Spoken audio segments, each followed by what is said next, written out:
আমাদের চারপাশে এমন এক জগৎ আছে যা আমরা খালি চোখে দেখতেই পাই না। ভাবুন তো একবার। তো আজ আমরা ঠিক সেই অদৃশ্য জগতেই একটা ডুব দেব। কথা বলবো ছত্রাক, শৈবাল আর অ্যামিবা নিয়ে। ছত্রাক, শৈবাল, অ্যামিবা এই নামগুলো তো আমাদের সবারই কম বেশি শোনা, তাই না? কিন্তু কখনো কি মনে হয়েছে এরা আসলে আমাদের জন্য কি? এরা কি বন্ধু নাকি শত্রু? চলুন এই প্রশ্নটা দিয়ে শুরু করা যাক। তো আমাদের এই তালিকায় সবার প্রথমে আসছে ছত্রাক। আর ছত্রাকের ব্যাপারটা কিন্তু বেশ মজার। মানে এর এমন একটা জগৎ যা একই সাথে আমাদের জীবন বাঁচাতে পারে আবার কেড়েও নিতে পারে। আচ্ছা, ছত্রাক জিনিসটা আসলে কি? একদম সহজ করে যদি বলি, এদের শরীরে গাছের মতো ক্লোরোফিল নেই। মানে এরা সূর্যের আলো ব্যবহার করে নিজেদের খাবার নিজেরা তৈরি করতে পারে না। তাহলে এরা খায় কি? এদেরকে খাবারের জন্য অন্যের ওপর নির্ভর করতে হয়। হয় এরা অন্য কোনো জীবন্ত জিনিসের ওপর পরজীবী হয়ে বেঁচে থাকে, অথবা মরা পচা জিনিস থেকে নিজেদের খাবার জোগাড় করে। ছত্রাকের এই দুই রকম চেহারাটা কিন্তু সত্যি অবাক করার মতো। ভাবুন তো, একদিকে পেনিসিলিনের মতো জীবনদায়ী ওষুধ আসছে ছত্রাক থেকে, আবার আমরা যে পাউরুটি খাই সেটা ফোলাতে যে ইস্ট লাগে সেটাও ছত্রাক।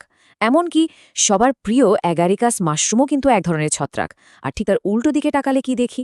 এই ছত্রাকে কিন্তু দাদের মতো নানা রোগের কারণ, ফসলের ১২টা বাজিয়ে দেয়, এমনকি আমাদের শখের কাঠ বা বাঁশের আসবাবপত্র নষ্ট করে ফেলে।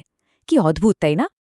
তো বোঝাই যাচ্ছে যে ছত্রাক একদিকে যেমন কাজের, অন্যদিকে বেশ বিপজ্জনকও হতে পারে। তাই এদের সংক্রমণ থেকে নিজেদের বাঁচিয়ে রাখার উপায়গুলো জেনে রাখাটা কিন্তু খুবই জরুরি। ব্যাপারটা হলো, ছত্রাকের সংক্রমণ কিন্তু খুব সহজে ছড়ায়, তাই কিছু সাধারণ নিয়ম মেনে চলাটা খুব দরকার। যেমন, যার সংক্রমণ হয়েছে তার ব্যবহার করা চিরুনি, তোয়ালে বা জামাকাপড় ব্যবহার না করা, তার থেকে একটু দূরে থাকা। আর উদ্ভিদের ক্ষেত্রে সংক্রমিত গাছে ঠিকঠাক ওষুধ দেওয়া, না হলে সেটাকে তুলে পুড়িয়ে ফেলাটাই ভালো। না হলে কিন্তু এটা অন্যদের মধ্যেও ছড়িয়ে পড়বে। আচ্ছা, ছত্রাকের কথা তো হলো, এবার শৈবালের দিকে নজর দেওয়া যাক।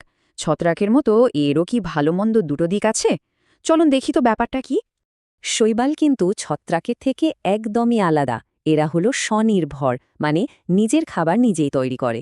পুকুরের জলে যে সবুজ আস্তরণ দেখা যায় বা গাছের গায়ে যে শ্যাওলা জমে, ওগুলোই তো শৈবাল। আর ওরা ঠিক গাছের মতোই সূর্যের আলো কাজে লাগিয়ে নিজেদের খাবার বানিয়ে নেয়। আর মজার ব্যাপার হলো, শৈবালের ক্ষেত্রেও কিন্তু আমরা ওই একই রকম দুটো দিক দেখতে পাই। একদিকে ভাবুন, আইসক্রিমকে মসৃণ করার জন্য যে অ্যালজিন ব্যবহার করা হয় সেটা আসে সামুদ্রিক শৈবাল থেকে। এই শৈবাল আবার আয়োডিন আর পটাশিয়ামের দারুণ একটা উৎস।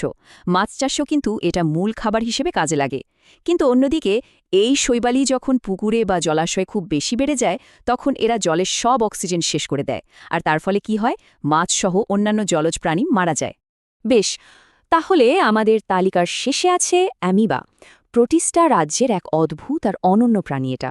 আর সবচেয়ে বড় কথা, এর পুরো শরীরটাই মাত্র একটা কোষ দিয়ে তৈরি। অ্যামিবাকে দেখতে হলে কিন্তু অণুবীক্ষণ যন্ত্র ছাড়া কোনো উপায় নেই। তবে এর সবচেয়ে অবাক করা বিষয় হল, এর কোনো নির্দিষ্ট আকার বা আকৃতি নেই। এটা ইচ্ছে মতো নিজের চেহারা পাল্টাতে পারে। শিকার ধরা বা চলাফেরার জন্য যখন যেমন দরকার ঠিক তেমন রূপ নিতে পারে। অ্যামিবার বেঁচে থাকার কৌশলগুলো কিন্তু দারুণ। এটা ক্ষণপদ বলে এক ধরনের জিনিস তৈরি করে, যাকে নকল পাও বলা যেতে পারে। এইটা দিয়েই সে চলাফেরা করে আর খাবার ধরে গিলে ফেলে। এর শরীরের ভেতরেই খাবার হজম করার আর জলের ভারসাম্য রাখার জন্য আলাদা ব্যবস্থা আছে। ভাবা যায়, একটা মাত্র কোষের মধ্যে কত কি! তাহলে ছত্রাক, শৈবাল আর অ্যামিবা এই ৩ ধরনের জীবকে দেখার পর এই অদৃশ্য জগৎটা সম্পর্কে কি ধারণা পাওয়া গেল? তাহলে শেষ পর্যন্ত কি দাঁড়ালো? এ যে অণুবীক্ষণিক জগৎ, এটা আসলে পুরোটাই একটা ভারসাম্যের ওপর টিকে আছে। যে ছত্রাক রোগ ছড়াচ্ছে সেই ছত্রাকই আবার জীবন বাঁচানোর ওষুধ তৈরি করছে।